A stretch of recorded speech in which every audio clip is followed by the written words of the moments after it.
Hi, everybody. Good evening. Welcome to Evoke Therapy Program's broadcast. I'm Dr. Brad Reedy. Tonight's format is a question and answer. You can bring family and friends to these broadcasts. You can bring siblings to these broadcasts if you want to include them in the process. You can ask questions about or for them. If they have questions that they've asked you, you could submit those to me and see my answer and kind of glean from it what you will and share it with them. So before I get into that, I'm aware that a lot of people sign off of the podcast once I go into the upcoming events, but I did want to spend just a moment talking about our intensives program. In fact, in a couple of weeks, I'm going to be doing an in-depth review of our intensives. But for those of you who don't know, Evoke runs intensive programs for individuals, for couples, and for families. This is outside of Park City, Utah. It's a 2.5 to 5 day experience where we focus on family of origin, history. Really, we focus on what is impacting the dilemma that you're dealing with today. Maybe your dilemma is a marital dilemma or a co-parenting dilemma, or like a lot of our families, struggling with children that are struggling with addiction and mental health. We believe, and it is our experience over and over again, that by going back and doing that work, you begin to set a foundation for a different way to think. I've attended approximately 9 myself as a client. I've had employees, friends, my entire adult family has been to one so far. So I'm a big believer in it. Like I talk about, if you want to do your own, if you want to help the people that you love, the best way I know to do it is by doing your own work and finding you. Our individual intensive is a great jumping off point, great starting point. Or for those that have more experience, it's a therapy accelerator like it was for me the first time that I went. So with that, I wanted to, before I get into our pre-submitted questions, I'm going to talk about this quote from the other night. I was talking about this idea of the middle passage and Carl Jung's idea of the second half of life, which is really about becoming more aware of ourselves. It's really about shedding all of the shoulds and shouldn'ts from our life, all of the fears that we've been told about how we should feel, think, and behave, and really getting in touch with the more authentic us. It's very difficult often for people to enter into the second half of life, as Jung calls it, or this middle passage, without a crisis, without something more painful than the fear is of change, of going into that dark place. So I want to share this quote again and talk about one aspect of it that I missed. I should tell you that Friedrich Nietzsche described this pattern of life, and Joseph Campbell borrows from him, about this idea that the human lifespan can be summed up, mythologically speaking, as going from a baby to a lion to the dragon battle and then back to a baby. And really what he says is we get to that point in our life, typically, like I said, it can happen at other times if there's a crisis, but typically it's going to happen in late 30s, early 40s. That's when it seems to happen for people. They've had a lot of success with building and producing.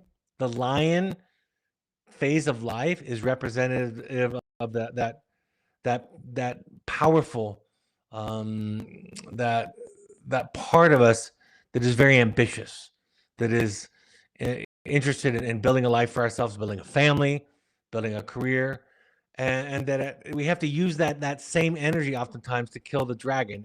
And both Nietzsche and Joseph Campbell refer to the dragon of thou shalt and thou shalt not. Really what we're talking about is getting rid of the myths in our life that there's a right way to do things, that there's a right way to live. Instead of looking at it through the lens of mythology or through the lens of psychology, as changing it from woundedness and trauma and healing, and away from sinning and righteousness and doing wrong or evil. And so the quote goes exactly like this. Joseph Campbell wrote, "The lion's job is to kill the dragon named thou shalt. When it has been killed, all the energy that had been caught up in the dragon is now yours. People in midlife who are still expecting benefits from being good or punishment from being bad are delayed." In fact, a lot of folks who talk and teach in these ways talk about the story in Job in the Old Testament as an example of a lesson where we were to learn that doing good does not inoculate us against bad things happen, against tragedy striking us. And that childhood idea that if we do good, good will happen. If we do bad, bad will happen, is an idea that is a child's idea. And that's why when I talk about myth, I'm talking about stories. I'm talking about poetry, art. Of course, I'm talking about mythologies that have existed for as long as human beings have been able to tell stories. This idea that when we understand this idea, this transformation. In fact, I have a book somebody gave to me during my midlife crises, a friend of mine, and it's called "Death of a Hero, Birth of a Soul." And the idea of the book is you have to let go of that idea of winning, of getting it right, of coming out on top, of being able to solve the riddle of life in terms of being able to get everything you want. And so it's the part of us. The lion is the part of us, the ambitious, working, producing part of us that finally confronts the dragon and says, the sermon that I'm hearing, I don't believe anymore. The message from my family of origin, I don't believe anymore. My community, I don't believe anymore. What society is teaching us, I don't believe anymore. I'm going to fight that dragon. I'm going to kill that idea and that belief. And what I didn't talk about the other day was this idea that when we do that, all the energy, all the time we've been spending in our life, I've talked about this before, of trying to prove to the world that we are good mother, good father, good wife, good husband, good spouse, good child, good person. All the energy that we've been spending trying to measure up to something that was in the first place was nonsense to begin with. All of that energy can now be used to give our gift back to the world. A lot of people who have killed the dragon of thou shalt, you'll recognize them because they're interested in changing their daily practice from producing and collecting things and collecting money. And what they want to do is they want to give back. They want to help people that are less fortunate or struggling. It can be in an infinite number of ways, virtually. But that's what that first part is about, is that when we give up, when we kill the dragon symbolically, that keeps us in line with what our parents, our earlier context, our teachers, even our friends, even our family. When we're able to let go or kill, in this metaphor, that dragon, then we can spend our energy giving back. I've said to young people, I've thought about it myself, if I could have gotten out of my childhood into young adulthood, knowing that I was good already, that I was flawed and imperfect, if I could have escaped childhood knowing I was okay, I could have spent the next 20 years using my time and energy to give gifts to the world instead of trying to prove to everybody in my life, clients, partners, employees, colleagues.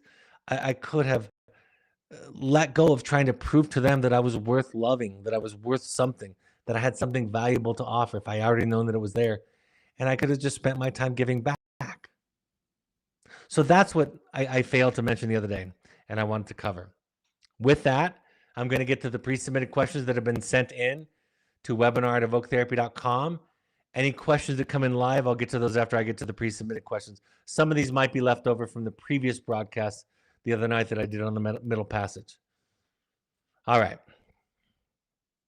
Somebody writes, my question is about thoughts for treatment for our 15-year-old who has been in wilderness and residential treatment for 3 years.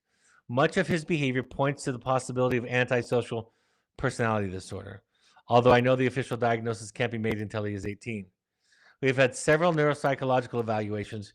He has had some limited insight in therapy, but he still likes to frequently be provocative with his peers.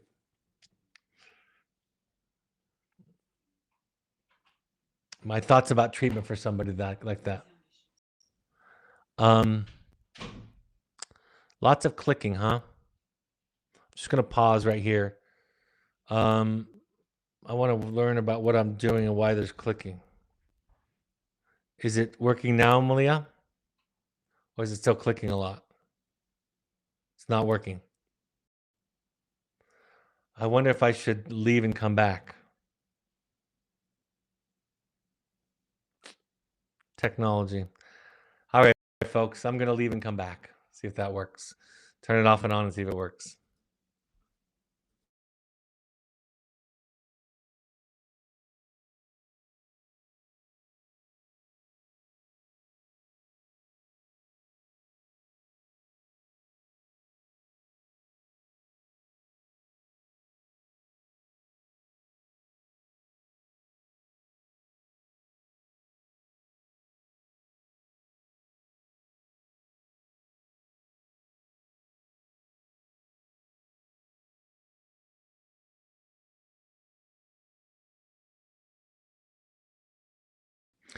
How does it sound now? How does it sound now?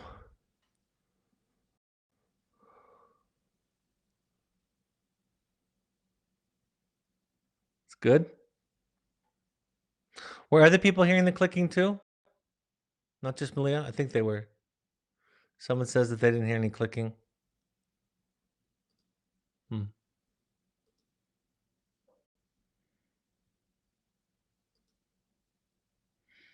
Okay. Should I get right back to it then, Malia?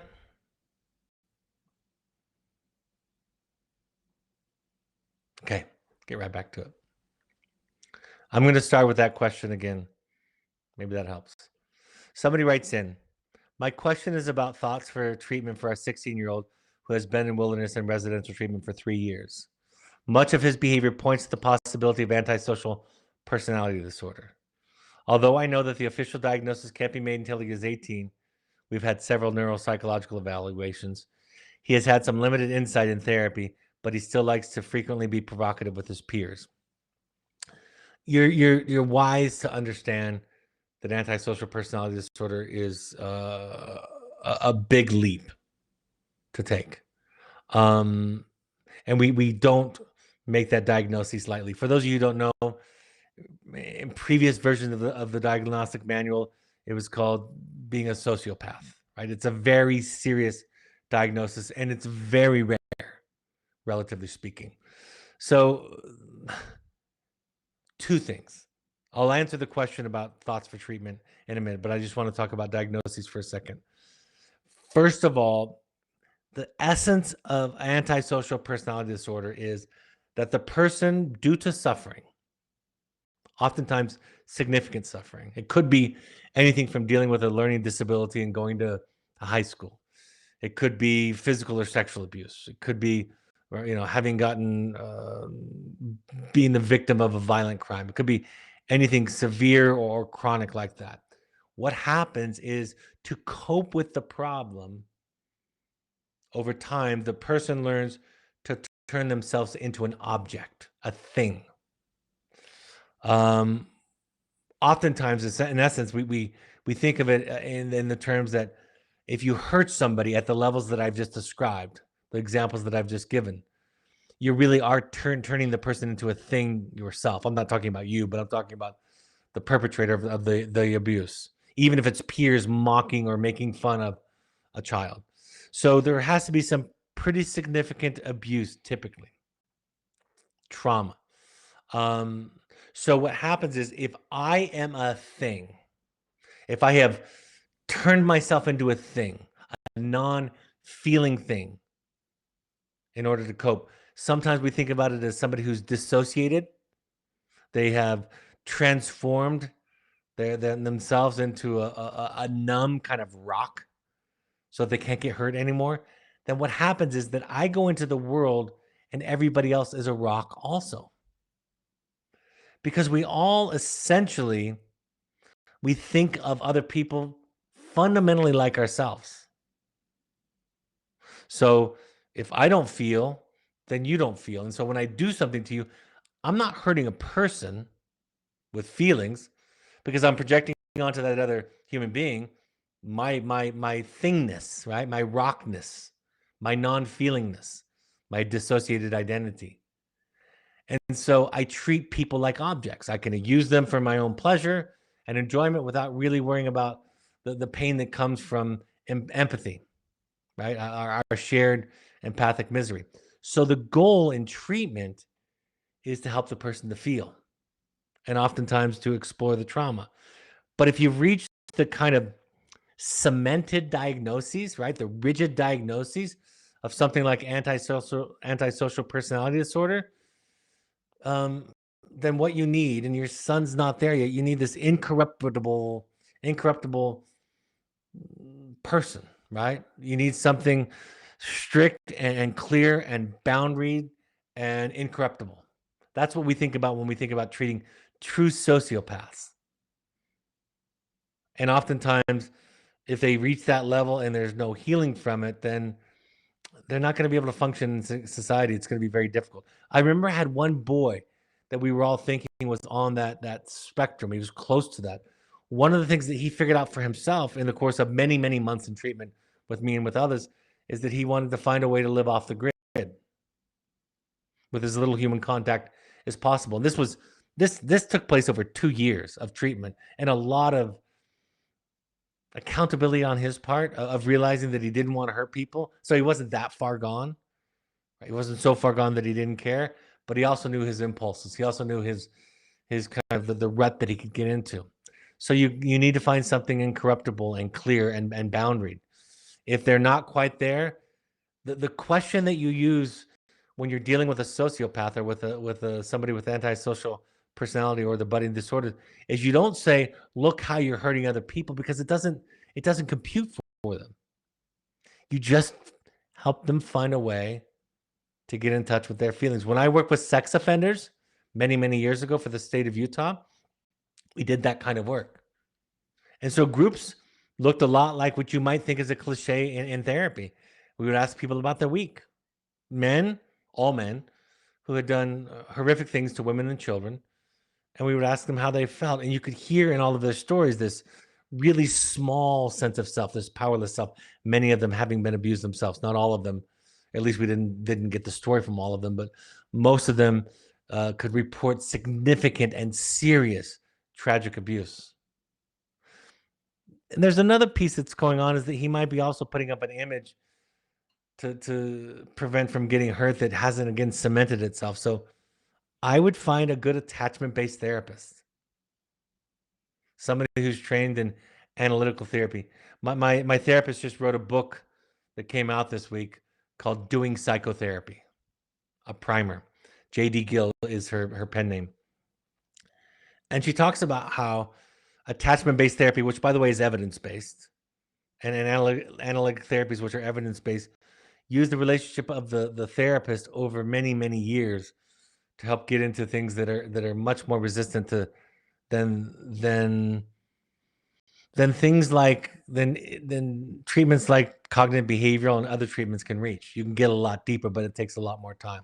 So I would find a good attachment-based, analytically trained therapist to do that deeper work and to understand how it developed. Because most people out there, including most therapists, will look at somebody with antisocial and they would think about trying to actually they would try to get them to hurt by pointing out how they hurt other people and hoping that kind of awakened them to what they were doing to other people.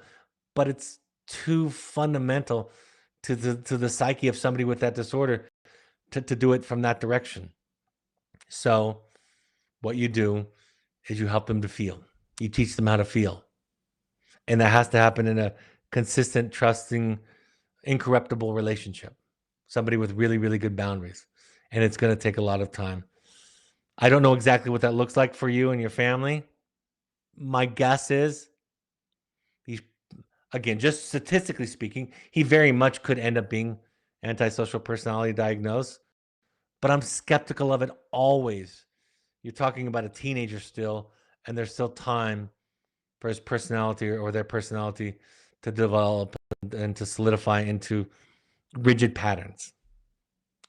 And I'm sorry that you're going through that, but that's what I would do.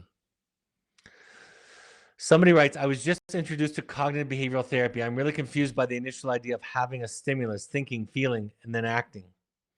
I feel like I'm pretty intuitive and often go on to gut feeling that things will be a good fit or not. And it takes me a while to unpack my thinking. Is this a cognitive distortion? LOL.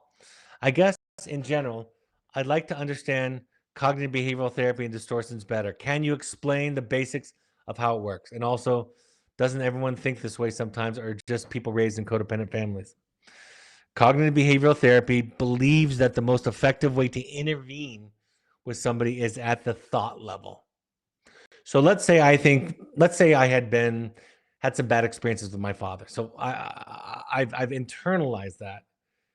And I believe that every man will hurt you and leave you. So I have a hard time trusting my male relationships, opening up to them, forming close bonds with male friends and colleagues and so forth. So that's the idea. So what cognitive behavioral therapists think is that they can teach me by giving me counterexamples. or challenging the thought. Not every male that you've had contact with has hurt you. Is that correct? Or can you think of an example where a male hasn't hurt you or has done something kind to you? You're overgeneralizing. You're catastrophizing. You're thinking in terms of black and white, all or nothing. Um, so they try to teach you categories and qualities of types of thinking that get you into trouble.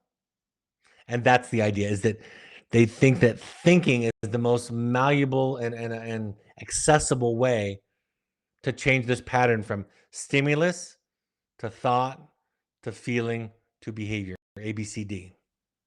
Now, my model, our model at Evoke, sometimes we use those. I believe I have a podcast or two on cognitive distortions or thinking errors, and I go through several of them. Malia can look that up and post it in our link. But it is my belief that there's a deeper work in play here, and that really we have to go back to the historical stimulus, if you will, talk about it, explore it, excavate it, so to speak, heal from it, grieve, go through the anger, the sadness, the powerlessness, the hurt, in the context of a safe therapy session with a safe therapist. And that in that healing, the new ideas generate themselves. So that's the difference. I want to tell you something about attachment-based therapy tonight that I've never said this clearly before. Attachment-based therapy and analytical therapy, which are very similar. They're just two names for the same thing, really. The fact of the matter is, it's really the only therapy that requires that the therapist do their own work. And that's one of the reasons why I value it so much, is because it's not that I'm just sitting across from somebody that they're teaching me, reframing ideas. There's a cognitive behavioral response that one of my professors gave in graduate school that I thought was really clever. And according to him, it made a dramatic change in his client for the better. This client had been in a car accident, a very dramatic car accident, almost, I don't know how bad it was for the other people involved, but it was tremendous. And she was afraid of driving. She was afraid of getting in a car again, any kind of vehicle for that matter.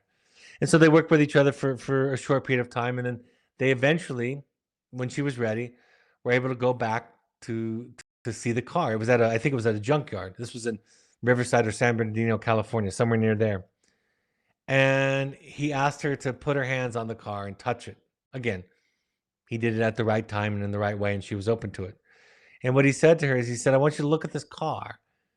I want you to recognize that it didn't kill you. In fact, the car was the thing that saved you. So when you see this compressed metal, this bent frame and exterior of the car, it took the abuse so that you could live and survive. So he reframed. That's a cognitive intervention. He reframed or changed the idea about the car. And according to him, it made tremendous progress, and she was, in a short period of time, able to get back into a car. And I've tried things like that, not with a car accident and a subsequent car fear, but I've tried things like that, and it's made a big difference at times. So an attachment-based therapist a therapist that has done their own work, we'll meet you where you're at. You create something together. We'll move slowly. We'll understand that really therapy, the thing that makes therapy different from other activities like teaching or mentoring or coaching, is that therapy ideally treats resistance. When I read a self-help book, or when I read James Hollis, like I shared with you that I read 4 of his books during my sabbatical, if it was just about the accumulation of knowledge and tools, I would be one of the healthiest people that you've ever met, right? Because not many people have a PhD in the field that I have a PhD in, and spend their entire life studying this, but both practically and pragmatically and also academically. But I'm not one of the healthiest person on the planet. I struggle every day. Because what's happened in my therapy, it even happened with Dr. Hollis's books, what happened is, or what happens is, the defenses aren't necessary because I've learned to accept the fact that I'm a flawed human and there's no disgrace or shame or guilt necessarily in that. Does that make sense? So the outcome of deep therapy is that you can not just accept that you're wonderful and beautiful and amazing and made of stardust.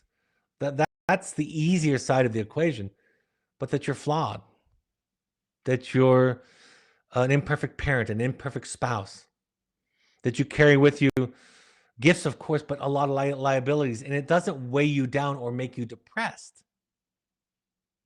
It's accepting. In other words, you're worse than you think you are. And when you can have some success with the shame and the guilt, or like I said before, the dragon of thou shalt, when you can have some success at defeating or slaying that dragon, all of a sudden the information comes like out of a fire hose, right? From a trickle to a fire hose. There are no rules anymore. There are no shoulds and shouldn'ts, and you can create your masterpiece. So, with all of that, cognitive behavioral therapy, like Carl Jung said, learn and master as many theories as possible, but in the end, remember just to be one human being sitting across from another human being. That's the essence of what we try to cultivate at Evoke in our clinical process, on our clinical team, and in these podcasts and in my books, is that I'm just going to be present with you as you grapple with your nearly impossible life, the impossible task of trying to be a good parent or a great parent or a perfect parent. And really, I'm gonna oversimplify it, but give me some leeway with this. It's about the defense. It's about arguing and defending yourself and not accepting it.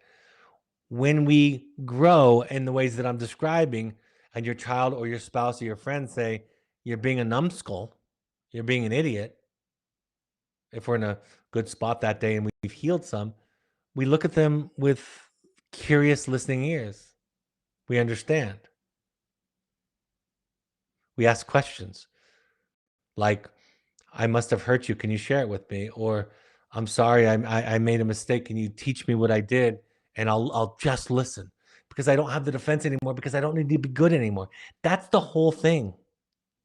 And adolescents that we primarily treat, right? Even when we treat young adults, they're still adolescents, developmentally speaking. They are haunted because, in essence, we and this culture has passed down the same wounding to them that we received from our culture and from our family. We pass down to them this idea that you can get it right and be good. The goal in psychotherapy is not to be good or fix your life. Like I said last week, life is not something to be fixed. Neuroses is not something to be excised like cancer. But it's learning to love your horrible, rotten self. That's the subtitle for The Audacity to Be You. Learning to love your horrible, rotten self. And when you can do that, you're free. And not only are you free, you're capable of deeper love, real love, authentic love, compassion. Thich Nhat Hanh said, I know what hell is. A hell is a place where there's no compassion. We've all been to hell. I love this quote. I heard it again from James Hollis. It's an old quote that says, religion is for people that want to go to heaven and don't want to go to hell. And spirituality is for people who've already been to hell. And that's what some of you are going through with your children who are struggling. That's what I've gone through with more than one of my children, in a sense, right? This terrifying, seemingly unsolvable problem that is loving somebody that you just can't seem to help, that I can't seem to help. So we gather together in groups and we listen to each other's stories. And we glean wisdom from somebody else's story. And then we share our story. And someone gleans wisdom and strength from that. That's what this work is about. That's what happens to me in psychotherapy. When I go to psychotherapy at 11 o'clock on Fridays, it's not the JD Gill teaches me everything in the world. She just sees me through a compassionate lens. And then I learn to see myself through a compassionate lens. And like I talked about last week, my neurotic, anxious, miserable suffering turns into normal suffering, which is grief and sadness and at times pain. And that's the goal of psychotherapy. That's the goal of the parent work at Evoke. That's the goal of our intensives, is we take you back to have you look at yourself when there's no judgment and nobody interrupts and nobody gives advice and nobody fixes it. And sometimes it's just letting us bear witness to the pain that you experience. And by doing that, you begin to internalize, you feel differently about yourself after time. That's what the work is about. I think I was asking a question about cognitive behavioral therapy, but that's where I went. Somebody writes, next question, listening to your insight on these podcasts has changed my thinking tremendously. I'm also reading your book, The Journey of the Heroic Parent, with the audacity of you in Q. I attend Al-Anon. The pain of realizing how much trauma and suffering I've caused my son, who is now 25, seems unbearable at times. I've been cracked open. I understand the way to make true amends is to change my behavior, and I'm working on this daily. I struggle to forgive myself for how much I interfered with his journey instead of much needed boundaries. I treated him in a way that I saw was the pot smoking and not the person, self inside, and sent him away 3 times. I would appreciate and value any suggestions in moving past my shame and remorse, knowing how much I hurt him. He is my teacher. I've been awakened at the expense of his demise. Thank you again for all that you do. I'm so glad that you asked this question. You're addressing the right issue, which is the shame and guilt. What I know about shame and guilt and how to get rid of it, or how to heal it, and it takes time. There's no easy way. Is you spend time, as much of it as you can. You have other things to do in your life, like work and provide for yourself and for your family. But you spend as much time with somebody that I've been describing this evening, who can see you, who can truly, deeply see you and understand you. And over time, when you spend, it could be in an Al-Anon group over time. It could be with a psychotherapist like I've described. What happens is you begin to see yourself the way that they see you. I want to be clear. I'm not talking about somebody who can praise or appreciate the pretty parts of you, which there are, I'm sure, many. How smart, how fast you can run, how smart you are with numbers, how good your biceps look because you've worked on them, right? How well you dance, how funny you are. I'm not talking about those things. Those are all wonderful. You don't need to struggle with those. Those won't be a struggle for you. But somebody can see the other side of you.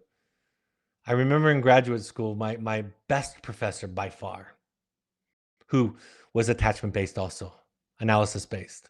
We had others that were focusing on short-term therapies and brief therapies and behavioral therapies and cognitive behavioral therapies and family systems theory. But this one was an analytically trained. She was my chairperson. So I met with her every week for an hour. She had this beautiful on the shelf in her office. She had this beautiful picture of an eagle carved out of driftwood. And one day I commented on how beautiful it was. And she stood up and went over to it and she turned it around. She said, "You know the reason I like it?" And she turned it around, and the backside of the eagle was gnarled, twisted driftwood. She said, "I like this because it reminds me of who we are." And then she turned it back. And I spent time each week with her. I would confess my mistakes, my ignorances.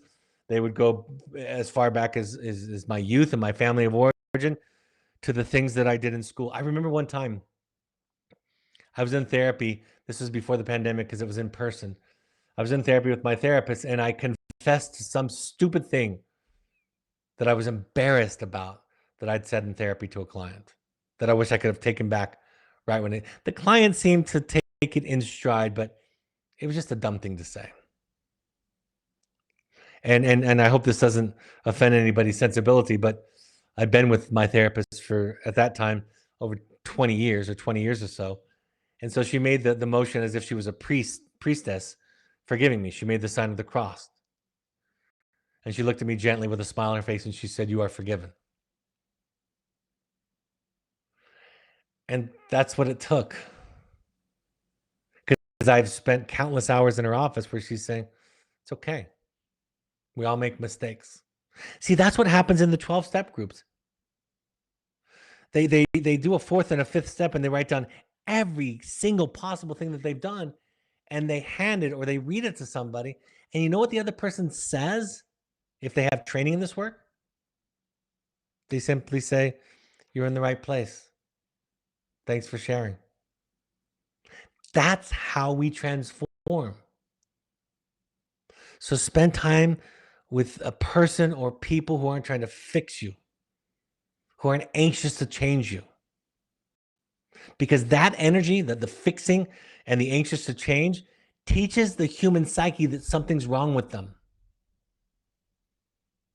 And so we do our work. We do our work because it heals us. We do our work because it liberates us from this thou shalt and thou shalt not. And we do our work because it's the only way we can help our children. So you just keep doing your work.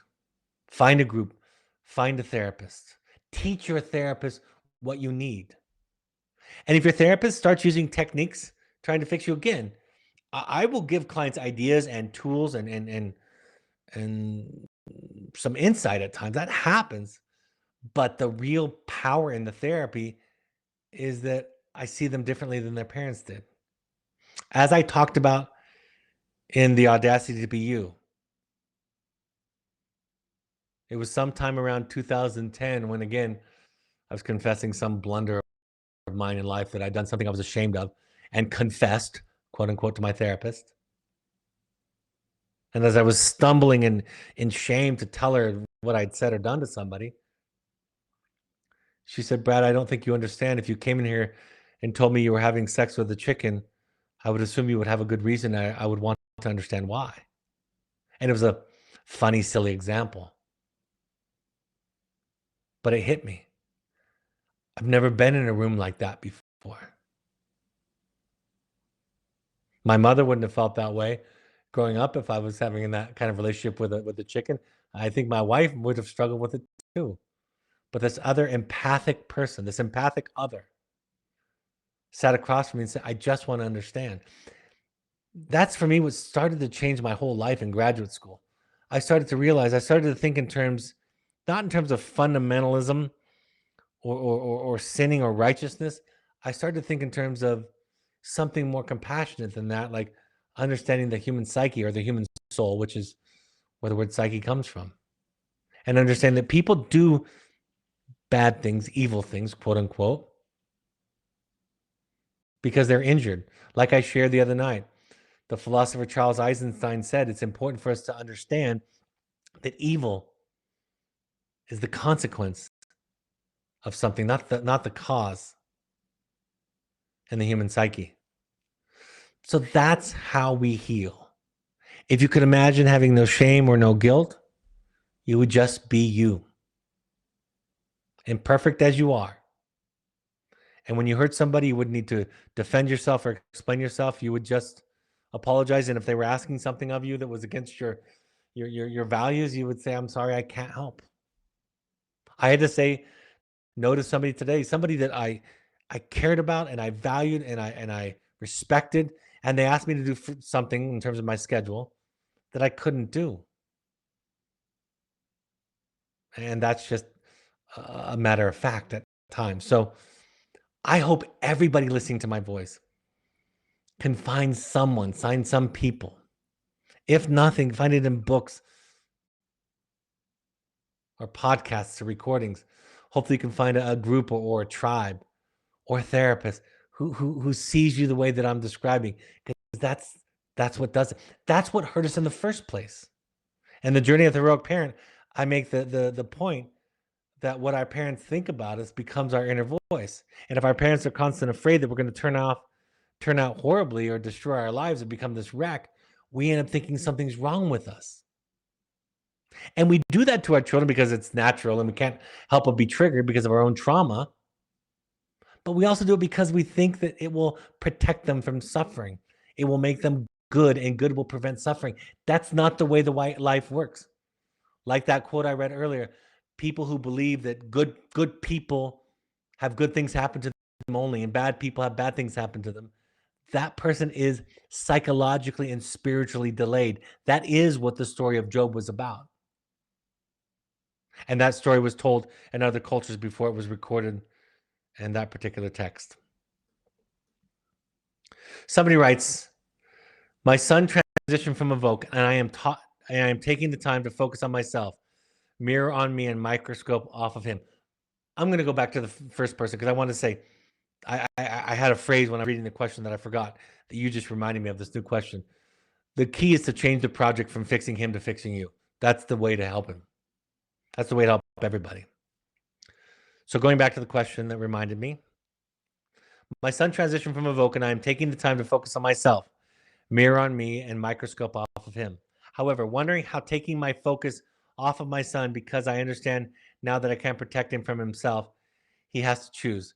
However, wondering how putting him in a therapeutic boarding school where he is now being watched 24/7 basically is so very deprived of so many things. It is difficult to figure out how he is going to learn how to cope when he's back in the real world. It is like he is being deprived of candy, and I worry that when he gets back to real life, he will just pig out, quote unquote. Of course, it is my hope that they, like Evoke, are giving him the tools and feel to express his feelings and giving him the tools, but it is still hard to fathom how this much protection he has now he's going to be able to cope later. Can you share your thoughts on this, please? It's a very, very good question that I ask myself still every day. Treatment at the level of Evoke or residential treatment, therapeutic boarding school levels of care, that kind of supervision that you're talking about. Basically, what we're trying to do is we're trying to give somebody a crash course in development. And so we're removing distractions, temptations, some choices, of course, and we're taking them back to, we're treating them like we're treating 16 and 17-year-olds like we might treat 8 or 10-year-olds in terms of the structure and the freedoms and exposure that they have. But it's short term. The way that you prepare for his transition is there's going to be every program in the world in my career I've seen evolve has been trying to create this perfect ramp down to freedom in life, right? You have wilderness therapy, you have therapeutic schools and programs, and then oftentimes there's a drop off, a significant drop off, and they go from more supervision than you can possibly imagine to virtually, relatively speaking, nothing. And that can be a big step down for people. So there are programs all over the place that have popped up over the past 25 years from my experience about trying to create that middle ground. Transitional programs, mentors, coaching, IOPs, intensive outpatient programs, all kinds of programs like that. Some programs even have a house associated with it where the clients live in the community and they have more and more freedom. Those are all creative ways to do this. And sometimes those work wonderfully. I've had a lot of success with those. But the most important thing that can happen, I think, for your child and for you now is to prepare yourself for the fact that he's going to pick out sometimes, or she or they, that they're going to screw up. But if you're on a hair trigger, see, when parents, after children go through treatment, when parents are overly confident that the child is cured because within this context they've been behaving well, that's my great fear. Every child is going to experiment. Every child is going to try. It's extraordinarily rare. I don't care what they say. For former clients of mine, when they go home, for example, if they have a substance use issue, it's almost, I want to say never in my 26 years of doing this, it's almost never that they haven't tried some substances to see if they can manage it.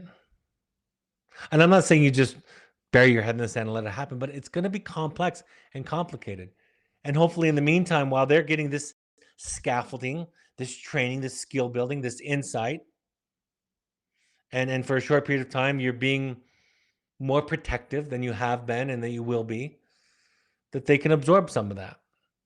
But at the same time, you're supposed to be expanding. You're supposed to be getting out of your black and white thinking. You're supposed to realize that in some ways you're as dented as your children. You just have defenses that are more polished and sophisticated than they have. And I think that's what makes it ready, is when you're realistic about when they come home. But if their stumbles, their relapses cause you to spiral, then you're not ready for them to come home. And sometimes one of the reasons why I and others might recommend more time is because the parents aren't ready. And parents will say to me, "That's not fair," which I would say there's no such thing as fair. I don't even know what that means, right? That's not the way life is. That's the developmental delay I've spoken of a couple of times tonight, where we think good things happen to good people, bad things happen to bad people, but it's life. And so you're going to have new tools to deal with it. What I have loved in my career and what I am most confident in, and I know I'm looking at the list of people that are here tonight. There's a fairly good list tonight. And I know some of them because I've worked with them at intensives or through parent coaching, or I even worked with their child. I can see several of them who understand what I'm talking about. They come to these meetings to remind themselves of this way of thinking, but they know that life is hard and messy and imperfect. So I think we have to prepare you for that. I'll tell you one story that I haven't told in a long time. I was in upstate New York, Ithaca, New York, actually. I was hosting a parent meeting at Cornell. One of the professors there that I knew gave us some space, and we were hosting a parent meeting. And people were going around and telling their stories. There might have been 14 or so parents there. And by the time it got to about the eighth person, he was a grandfather raising his granddaughter. And I don't remember the specifics about why mother and father weren't involved, but they were unavailable to raise this child. And so the grandfather was raising. And he had just finished Evoke. This was before we were called Evoke. But he had just finished our program, and she had just enrolled in a very reputable program here in Utah for girls. And we didn't know that yet. And each of the person was telling their story, and they were telling stories that were very human stories. We loved Evoke. We loved our therapist at therapeutic boarding school. Our child is home, and this is how it's going. Or we signed them up for this program, and the first 2 months, or there was a honeymoon. There are all kinds of messy stories, messy human stories. And when it got around to this grandfather, he said, "This group has really burst my bubble." And I felt it in my body, and all of the codependent parents that I had in the room, along with me, being a codependent in recovery myself, all the codependent people in the circle, after he said burst my bubble, they tried to reassure him, no, it's worth it. Stick with it. Even though we've had struggles, we wouldn't change a thing. And he stopped them after a few people said something. And he said, "Look, I'm not complaining. I needed my bubble burst. I thought we had arrived." You don't arrive, and neither will your child. One of the things that I was thinking about I'm speaking a lot about James Hollis because I read those 4 books last month of his. He talks about how we're all responsible for our lives, and we've all been dented and bruised, some more, some less, in our lives. But then it's our responsibility to live our lives, and that applies to you, mom and dad, but it applies to your children. One of the things that gives me peace when my children are struggling, when they're younger, and I still have a couple that we're not quite finished with here in terms of raising them inside of the home. You're never finished, I know, but talking about that critical teenage years, one of the things I've realized is someday I'm going to be gone, or at least they're going to be living not with me, somewhere else. and it will be their life. And they can ruminate every day about how their mother and I screwed them up, and there's plenty to ruminate on. Or they can get their butts into a therapist and talk about it with a trained professional and heal that crap and deal with it. So yeah, you're dented. Your parents dented you. They were dented. Your teachers dented you. Your peers dented you. There's no escaping the human condition. I guess you can take your life. That's the way to escape it, I suppose. Just quit. But if you choose not to do that and keep trying, it's the hope comes, the largeness comes not because you ever arrive, but because there's so much to learn. What James Hollis gave me last month was, I hadn't been trained in a lot of Jungian therapy. I knew a lot of Jungian quotes, read a couple of books, but maybe it was my age and the fact that I'm in that second half of life, as he talks about. It just came alive to me, and I realized there's so much to learn and to read.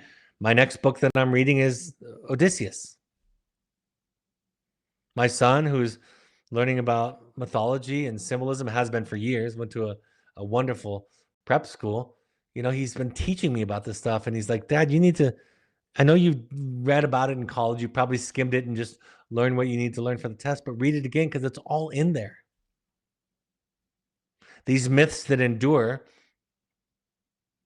through time, they endure through time because they resonate with large part of humanity, large parts of people, and they came from here, right?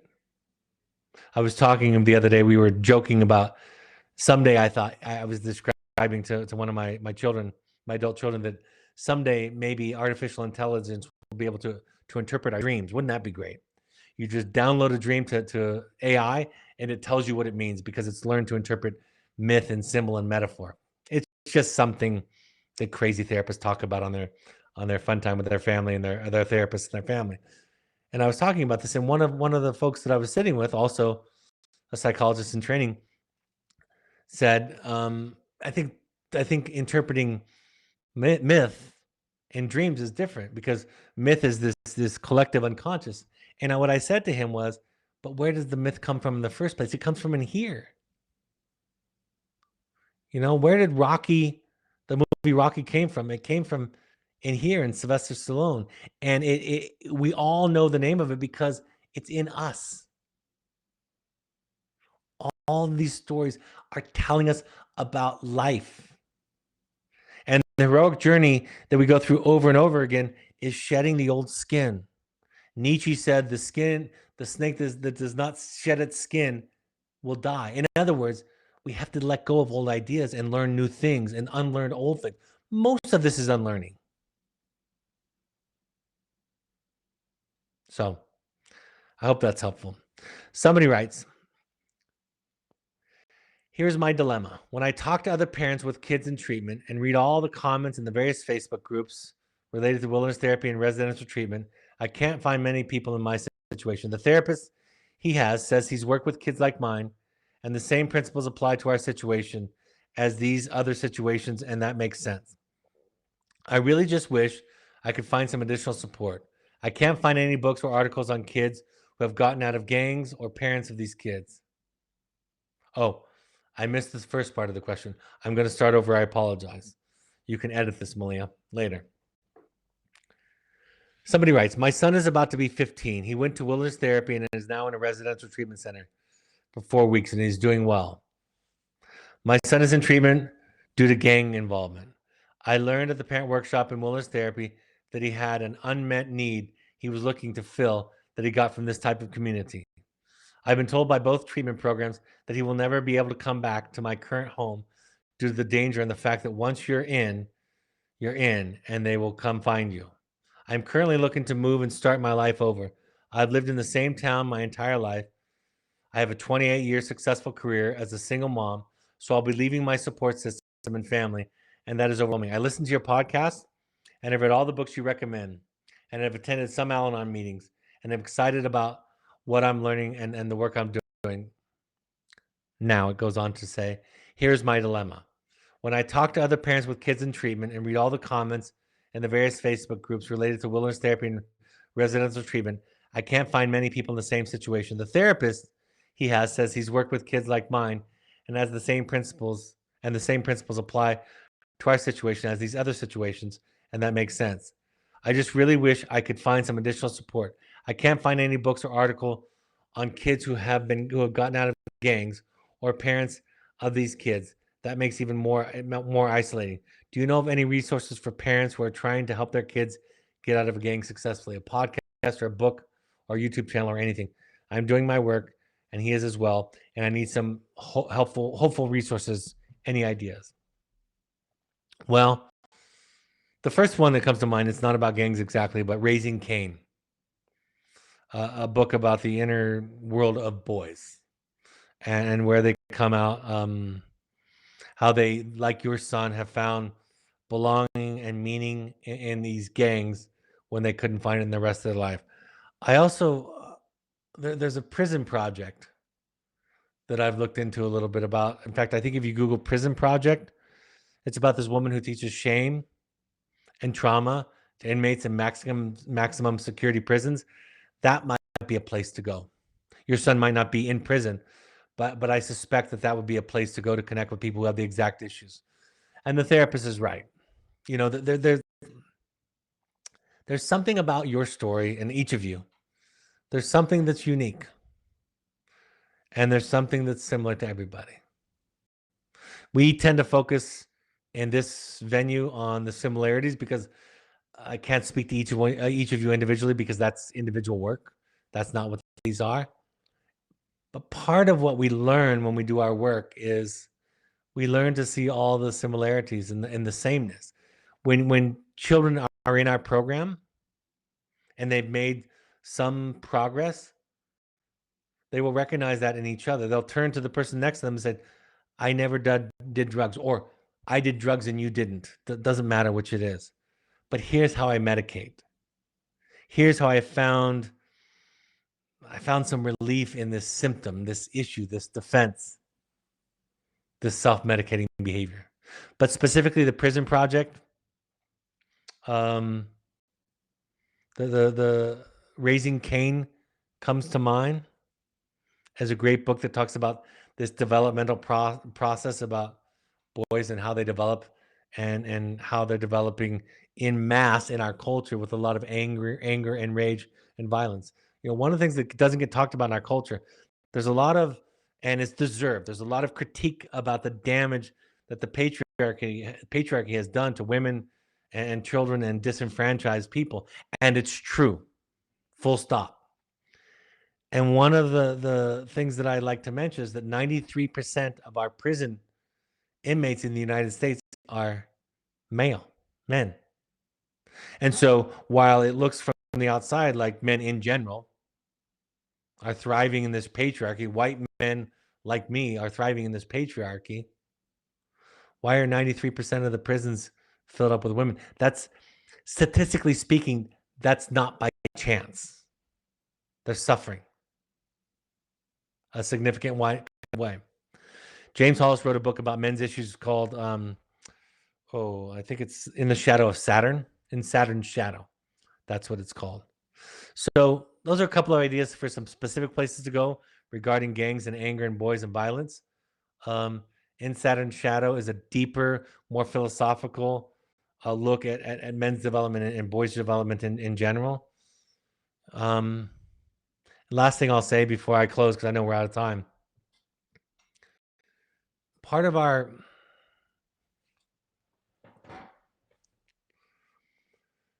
the Dalai Lama would tell you, if he were here and asked this question, that he can see as much of himself in a prisoner in prison as he can in another monk. And that's when we know we've transcended. I was working with a client this week that was considering an intensive. Could not on the surface be more different. It was a diagnosis I'd heard of, but had never worked with in my life. And at the same time, after having my second phone call, because the first one got cut short, I felt like it was the exact same person that this person was. I could relate. Like Carl Jung say, the best way to understand someone's darkness is to understand your own. So we go inside of ourselves because our happiness is not dictated by the external circumstances. Yes, we will go through pain and grief and sadness and sorrow as a part of a human life, but the neurotic suffering that we treat in therapy, the shame, the guilt that we feel, the fear that drives us, the trauma responses which vex our life and create more problems. All of those can be dealt with inside of you, and that will give you the freedom, the space to connect to your child. I don't work with prisoners in prisons. I don't work with, like I said earlier, I worked many years ago with criminal sex offenders. I don't work with them anymore today. But I will tell you, I could walk into a prison, and if an inmate would want to talk and do therapy, I would have a session with somebody convicted of the most heinous crimes that would be as spiritually rewarding to me as it would be working with a child in our program who's dealing with anxiety. The specifics aren't as important. And I know you know that. And I know you're just asking for more. So those are some of my ideas. All right, folks, it looks like I'm out of time. The Journey of the Heroic Parent and The Audacity to Be You are available on Amazon and Audible. I read The Audacity to Be You, if that makes any difference to you. If you like listening to audiobooks, if you want to give back to people, for people that can't afford therapy and treatment, choosementalhealth.org, sky'sthelimitfund.org, and evokefamilyfoundation.org are our charitable partners. We have support groups for current and alumni wilderness families. The next one is August 11th. That's Thursday this week, 6:30 p.m. Mountain Time. I think Dr. Matt Hoeg is hosting that one. Once a month, we have an alumni-only group, alumni parents-only group. August 23rd is the next offering for that. And then we have an intensive group each month. The next one is tomorrow night at 6 p.m. Contact Malia at evoketherapy.com to learn more. Go to our website or ask Malia and she can help you set it up. Get the link. For our intensives, like I mentioned earlier, the next Finding You is September 7th through 11th. We also have an online offering. August, I believe the August is full at this point, so you can get on a waiting list, or we have one in November. It's the online ones are half the time and less than half the cost. I'm also doing a Returning to You in October 12th through 16th. So if you've been through a Finding You, I am hosting a Returning to You in October for any return clients. I know that will fill up. To register or learn more, contact intensives at evoketherapy.com. If you want a coach who's trained in this attachment-based model, contact coaching at evoketherapy.com. We can set you up with somebody that can help with parent coaching, couples coaching, life coaching. We have pursuits trips that are adventure trips, custom designed for adults and families. Think therapy light, reconnecting to your work. It's super fun. Anywhere from 3 to 30 days. Contact Sarah, S-A-R-A, at evoketherapy.com for more information. We ask all current parents to try out 6 12-step support groups, just to try that out, to get exposure to it. Al-Anon.org, CODA.org, FamiliesAnonymous.org, or AdultChildren.org.